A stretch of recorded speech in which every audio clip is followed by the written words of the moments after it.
Hai Jakarta, Bung Bung mau pergi liburan lebaran nih. Pagi-pagi sarapan dulu di airport. Dan berapa jam kemudian sampai deh. Halo Hong Kong. Begitu sampai langsung naik taksi ke hotel. Suhunya mendung-mendung kayak Bandung gitu ya, sejuk-sejuk. Sampai di hotel bayarnya segini, sekitar 570 ribuan. Habis check-in langsung jalan mau cari dimsum. Lewatin banyak yang jual bunga segar cakep-cakep. Nah udah sampai itu tempat dimsumnya. Ini tuh terkenal dan selalu antri. Dulunya tuh pernah dapet Michelin Star. Dan suka dibanding-bandingkan sama Tim Ho Wan. Rasanya gimana? Nanti aku review di video khusus ya. Ini aku pesen ada 12 macam totalnya, habisnya sekitar 800 ribuan.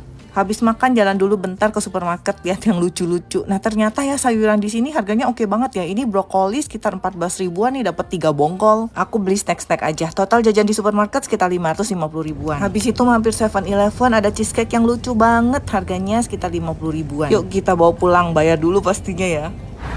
Selesai belanja, jalan balik ke hotel dan sekian hari ini besok lanjut.